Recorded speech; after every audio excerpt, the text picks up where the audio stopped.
listening to Combat Sports UK. Combat Sports UK. Brandon Work here for Combat Sports UK. I am joined today by Matthew the Boogeyman Elliot, who fights Kenny Mokhonoana on the Cage Warriors Dublin card in just a few weeks.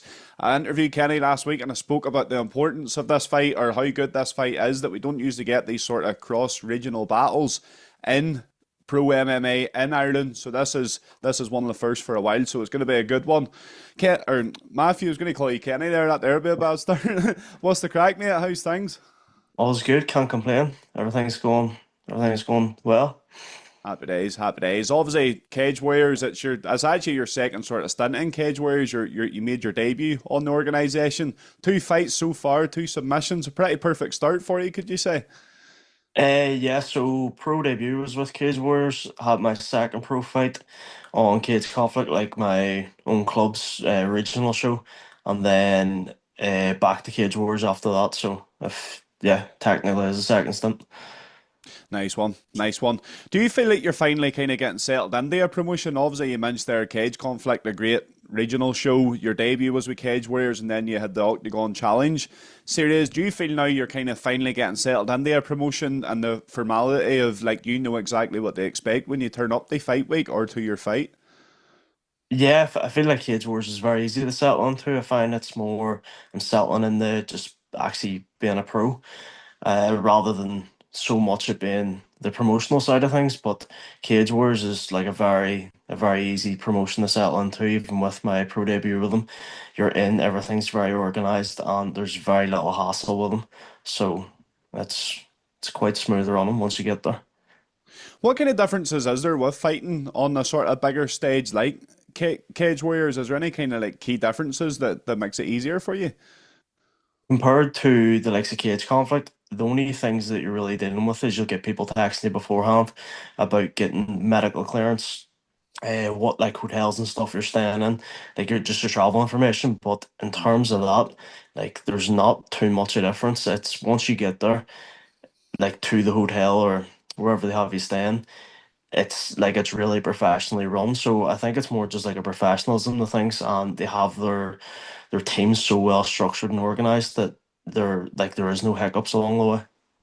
Yes, I know what you mean. I know what you mean. It definitely makes a big difference. How was your experience with Oktagon? Because you had quite a strange scenario. You could say there's not everyone competes in an MMA reality show unless you are doing it through the challenge series or you're doing it on the Ultimate Fighter. How was that kind of experience for you, having to live and eat with your opponents? Horrible. To Do be you not honest, like it? no, I hated it. Once, like we could go on the hours of stories about the thing, but essentially it wasn't planned. It was kind of thrown me last minute. Uh, After the Shelley fight, I kind of dealt with like a few eye injuries that started just before the fight, and because of it, I was not like 1 foot in, 1 foot out, but I hadn't really been uh, like training as hard as I should have. And whenever the opportunity came up, it was more of a it was probably taken a bit lightly as well. But no, I wasn't a fan of it. I would never, like, I'm grateful I done it because it just lets me know never do the Ultimate Fighter. I think the whole going places and having somebody control what you're allowed to do when you can be places, like what's in the fridge, all that kind of stuff. Because they were quite strict and all that. I wasn't a fan of it at all. It definitely rubbed me up the wrong way.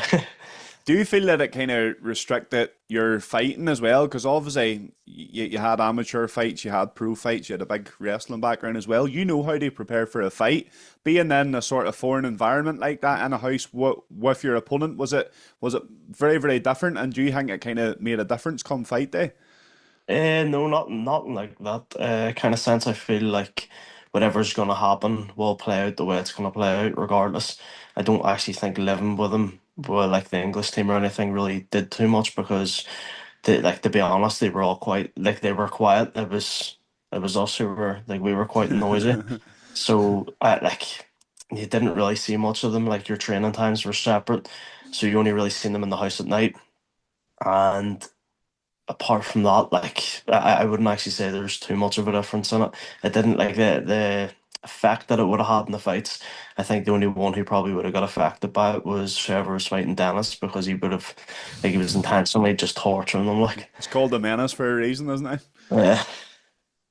Aye, but bit of a mad one, isn't it? Having to go on a show like I'm always interested to kind of hear people speaking about it after, and even Big Paddy McCory as well on the Ultimate Fighter, even hearing about his experience on it. It's definitely a strange scenario that you get yourself into, having to live and eat with your opponents and things like that.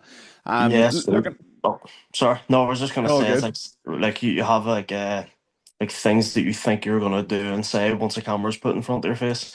Then the second they put a camera in front of your face, you're like, I don't know what to say. Mate, I It's still get that sometimes. yeah. I still get that. It is foreign to everyone, isn't it, at the start? I want to look ahead to this fight with Kenny. I'm going to sort of speak on the beef. He came on the interview last week and he was quite vocal about his dislike for you. I'm going to speak Yep. about that in a minute, but I just want to look at the fighting side of it first. Stylistically, can this be summarised as a striker versus grappler matchup in your eyes? No, not at all. I feel like might have like Kenny's not a striker for a start. Kenny's a jiu-jitsu guy. Anytime he's been announced in fights, it's been this guy is like a BJJ practitioner. Like he's actually a grappler. I feel that whenever you are like overly dominant in one area, people like like label you as something. Hmm. So they'll label you as a as a wrestler or a striker if your striking's better than wrestling. But I feel that it's not that the other side of it isn't good. It's just that you would lean more towards something, but I don't think there's any areas here where, especially in the striking, where Kenny's actually gonna be favoured. Do you feel that you are better than him all over, no matter where this fight goes? Yeah, actually, like I know I'm gonna punch the head of him. It's like on the feet, like I really don't rate his striking. He's tricky off his back, but he plays bottom. I don't like. I definitely wouldn't see it as a wrestler versus a striker. I would see it more as like a jiu-jitsu guy versus a wrestler. That's interesting. That's interesting. Obviously, the beef that I just mentioned there now, he said a few things about you. There was a clip floating about Instagram last week. Does this Yeah. go both ways? This beef, have you got a problem with Uh, Kenny? I didn't actually know we had beef until he basically came on in the interview. I feel like everyone in SBG Ireland probably has beef with me, bar one or two of them. But like his reason, I don't know if it was on this podcast or another one, but like his reasoning for not liking me was over two things that happened in 2019, neither of which involved him. One of them I actually had to go back and look through screenshots on my phone to see if it had actually, because I was gonna say, mate, like that didn't happen, and I went through and looked through the screenshots on my phone. It was about or putting something about Lee Hammond in my bio, but where that actually stems from is I fought Lee Hammond in Muay Thai, knocked him out, and then he went and had the video deleted and threatened to fucking sue Fight Store Media unless they deleted it. So I put it in my bio at the time. I basically just went on like a rampage attacking him, but I never would have like insulted him after the fact had he not have done that. So that was completely brought on himself. So if that's bugging him, I don't know what to say. If anything, I thought it was going to be we were supposed to be, or I was supposed to fight Kenny. It was kind of talked about back in 2019, 2020, and I was like saying that his surname sounded like a Starbucks drink, and I was like, if it's anything, it's like it's gonna be that. But even still, for how much he seems to dislike me, uh, I think he's losing sleep over very little.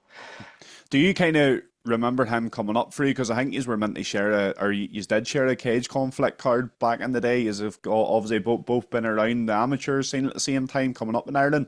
Do you remember him? And what way do you remember him from seeing him around the scene? I like so it was towards the end of my amateur career. Would have been towards the end of his as well. It was I was angling for the fight, and I think we're actually supposed to start a cage conflict card, and then my opponent had basically bounced just before the fight, and I never ended up fighting. I don't know if I've actually shared a card with him apart from that. It was more just that he was coming down from lightweight or super lightweight, and had started mentioning going to featherweight. If not, he was already at featherweight, so there was just this like crossing of paths that I was expecting. So it was just a fight that I wanted at the time. So I'm grateful that Cage Wars are finally making this happen. and it's happening on the biggest stage that it could, which is great to see. Yeah, Uh, so I think like it probably like it might have been able to happen between like over like the past couple of years, but it's probably better that's played off because at the end of the day, like it's two of Ireland's top featherweights going at it, so like it deserves a big show. You don't want to be running this on a wee Mickey Mouse show in some hotel bar.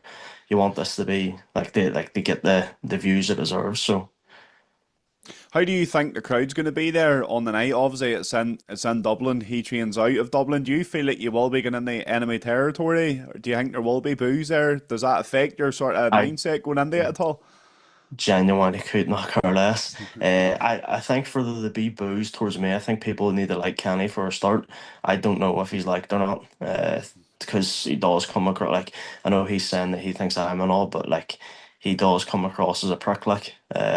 But I don't know how well liked he is down south, but I don't know. Maybe there will be boos, but it's all energy's good energy, isn't it? You'll thrive in it anyway, mate. You'll thrive in it anyway. Wanted to touch on FAI doing very, very special things at the minute, and they, quite frankly, they have been for the past few years. Obviously, Paul Hughes in the PFL, Reece McKee got a great win there in the UFC at the weekend, and I could go on and on about the fighters coming out of FAI right now. What is it makes that gym and that sort of training environment so special? The like fighters aside, it's like it is purely down to the coaching staff. So like the gym has at least five or six coaches. So you've Shando running the operation, and you've Pat. It's Pat's his right hand man. So essentially, between them two, you have the best striking coach for MMA and the best grappling coach for MMA in the world. A lot of boys in our gym have travelled to train, and every single one of them has came back and said, "I know I'm in the right place." So The it's results show as essentially well, don't they? it's down to them and the work they put in for like since I joined the gym in 2018, like the hours that them boys have put into the gym, into the fighters, it's ridiculous. Like it's essentially a full-time job for them. It is unreal, and to be, a gym in Poleglass in Belfast to be doing such Yeah. special things, it is great to see, and it is definitely inspiring, I'm sure, for gyms all around the region. I kind of want to touch on your background. You have an interesting background, obviously wrestling for Team GB in the past. Can you kind of talk about your transition from wrestling and going into MMA? It was primarily more judo. So Judo, I did judo. like yeah, it was wrestling and judo, but like coming up, I always favourite wrestling. I always wanted to push wrestling further, but there was no funding, no opportunities in wrestling. The guy ran and I wrestling at the time was kind of blocking us from getting onto the British squad and blocking all the funding. So uh, the opportunities just didn't really come up as much, and the opportunities came about in judo. So I got to travel the world for free as a kid competing. It was nice, like, but like MMA was like ultimately it was always the end goal. So even whenever I started judo and wrestling at 8, it was started with the intention of fighting MMA, and it was actually my dad like who got me into it, and he'd said to me, he was like, well, all the best fighters, this was during the era when the crotch sniffers used to win everything, so it was he was like, well, if you want to fight MMA, you got to learn how to wrestle. So that was kind of the avenue we took. Big up to your dad for seeing Yeah, yeah, seeing the future so early on. What kind of yeah. fighters were you looking up to then? Obviously, coming from a grappling background and wanting to transition into I, MMA. that's mad. I hated the grapplers. So it was like it was Chuck Liddell. I was watching Chuck and Tito have beef. It was like 2005, Chuck versus Tito 2. And I remember I'm pretty sure I was trying to watch wrestling or something, and my dad was like, "That's fake," knocked it off. And a couple nights later, it showed me like the build up to Chuck versus Tito 2, and he's like, these guys hate each other and they're gonna fight. This is real And beef. yeah, yeah, and I fell in love with it there and then. And it had always it was always in the back burner, so everything I'd ever done or started was done with the intention of transitioning to MMA. Did you find that easy or hard at the time, kind of going from just grappling to having to start and they learn to throw strikes? And at what age did you starting maybe not doing full MMA, but starting to use your hands and your feet, they kick and stuff as well. I actually started boxing at 8 as well, but it was a complete waste of time because I was doing judo and wrestling. There was never like any attention given to it, so like nothing was ever really corrected. You were just going to hit a heavy bag Yeah. to get fit. And then whenever I was 13, I started training up in Next Generation, Rodney Moore's gym up in Ballymena. But it was like you're still in like this was 2013, so you're still in like the old school days of, everything was almost very single disciplined. But that would have been like 2013 would have been kind of my first taste of it. But even still, it was more, I was just going up for the sparring. I would have done a BJJ class and a beginner's MMA class on the Wednesday and then spar on a Saturday. But apart from that, all I was really doing was judo and wrestling. It's crazy how much it's evolved since then too. Like Yeah, you'll see it with the younger that's guys, especially coming through the likes of FAI, where their level's so high. They're not good at one discipline; they're good at all of the disciplines. yeah, like whenever I was 13, I was getting away with going up and like I was sparring like Norman Park at like 15 and like you're getting away with like a double leg and fucking a leg trap and you've nothing else and you're going in sparring boys and you think it's class. And now in FAI you have the likes of like Damien McGuigan, Omar Oliver, and all coming through the amateur scene. And if they'd fought me when I was that age, they kicked the shit out of me. So it's like the gap's getting like ridiculous at the minute, and it seems to be the longer you're in it, the gap seems to just get bigger and bigger. Aye, it does for sure. And like them two guys that you mentioned, Damien and Oliver, the level that they're performing at, some of the knockouts and some of the subs they're getting is just out of Yeah, this world. it's like the level of amateur in FA at the minute is frightening. Like there's some top prospects coming through. It is. It's great to see. It's great to see. I don't want to look past this fight, but I do want to I want to look ahead. What's the goal here for you? Do you want to get to the UFC? Do you want to win a Cage Warriors title? If you're to kind of plan out the next 2, 3 years in a perfect scenario, what does it look like? Like essentially trying to fast track everything this year. I feel for like the longest time it was like everyone knew how good I was in the gym, but it wasn't really translating. I still had like a lot of things to like learn and pick up, and I've took that time out. So there's like a decent career gap of nearly like 2 years in there between pro fights, between 2022 and 2024, I think it is. And with that like gap, it wasn't that I wasn't training. I was in the gym every day, improving. So this is the year to push on with the fights. So I know I'm at that level now. So it's just a matter of it's not even getting the right fights anymore. It's just getting people to fight me. So I know what level I'm at. I know I'm already at that UFC level. So like my plan would be the contender series this year. I know it's, first fight of the year is in April. It starts around September time, but Mhm. it runs on to November. So week 9, week 10 of it, and try to rattle out 3 before then. So yeah, I've big ambitions for this year. Sort of. By doing that, you would definitely be in contention. If you can rack up 3 wins before the contender series this year, you'd be flying. Yeah, so well, that's the plan. I don't even think it's as much about wins. It's more about finishes. It seems to Mm. be like I noticed that with Cage Wars. It's like they don't like you could be 20-0 with 20 decision wins or 20 split decision wins. They don't seem to care. It's whenever you're getting finishes because finishes are what sell. Yeah, they need finishes or you need to be having like barn burner fights like the likes of Luke Riley. Where it's Yeah. just like even if he's going the decision, he's just every fight seems to be a war. So it's like you've got to fall into them like one of them two categories are like yeah they need to be putting people away or having like really entertaining fights to get any kind of publicity. So I don't think contender series is out of the reach at all, especially 2, 3 big finishes here. I definitely think it's on the cards this year. I agree 100%. And just to kind of double down on the point that you just made, look at the likes of Mosvar in the UFC as well. Of course, he's I Yeah. think he's 18-0, no finishes. He's not getting a title Yeah. shot. Even closer to home, Lerone Murphy, he's on. Undefeated, but it doesn't look as if he's getting a title shot anytime soon just because he's not getting them finishes. So I think Yeah. finishes are everything when it comes to getting to the UFC. I kind of want to do some quick fire questions with you to hear your thoughts on different aspects of fighting. So the first one, who has the best walkout in MMA? There's some Romanian guy that I've seen, and he dressed up as Ali G. I actually have no idea what the guy's name is, so if you can find him, give him the credit. But some Romanian guy dressed up as Ali G and walked out with some fat girl on a chain, and it's one of the best things I've seen. There's a boy in FCR as well, has great walkouts too, but neither I don't know either of their names. You'd only get away with that one in Romania, wouldn't you? I think so. Who has the highest fight IQ, past or present? Jones.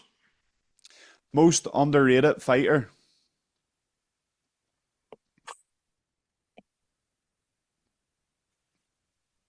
It's a tough one. I don't think that one's not so much quick fire, is it? That's I know, me I know. stuttering for a bit here. Uh, Pass. I'm gonna have to Pass. pass. Yeah, most of it pass.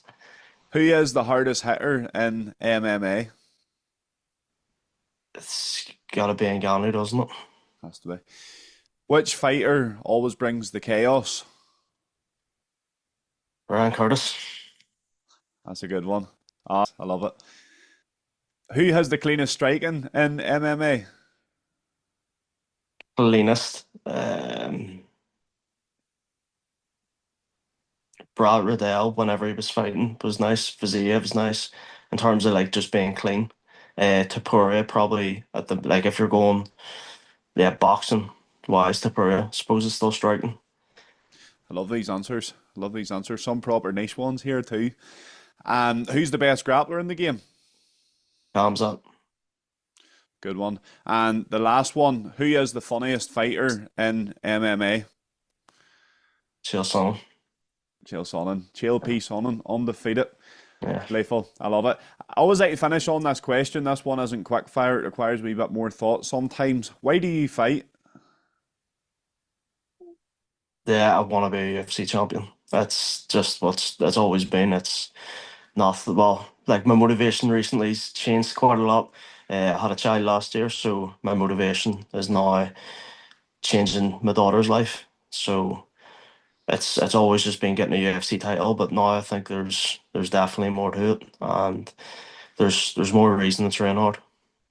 Congratulations on having your Thank daughter. you. I also had a daughter. She's 4 months old now. Congrats, So, mate. Yeah, yeah, um, mine's 5. Yeah, it's how do you kind of think that changes your training and stuff? I'm like always interested to hear how fighters, because they seem to go to a different level when they become a parent. It's a strange thing that happens. I don't fight, but I can see it myself. Even doing any venture in life, it does give you that extra drive and that extra motivation. yeah. I find even like if you look at my fights, I was a wee bit of a born bastard, no finishes, and then I found out last like about 2 weeks before I fought in Dublin last year. Was going to be a dad, and then I don't know. I think it's just like a mindset switch. If you're like, right, okay, I gotta fucking I gotta get my ass in the gear here, and then even the likes of training when you're training and you're getting tired and stuff, you're like, if my missus can carry around a kid for 9 months, why can't I push hard for fucking 2 minutes here? It's all perspective, isn't it? It is. It is. I love that. I find that very, very interesting. It does. Even my mindset outside of fighting has changed massively. So I'm always Yeah. curious to see how it does change fighters. We'll end on that. Matthew, thank you very much for coming Perfect. on. Thank you so much, mate. I'll be down at Cage Warriors Dublin covering the Sorry. event. Thank you, So bro. I'll be getting a Yes. chat with you then. Thank you very much. Yes. Yes. Thank you. You're listening to Combat Sports UK. Combat Sports UK.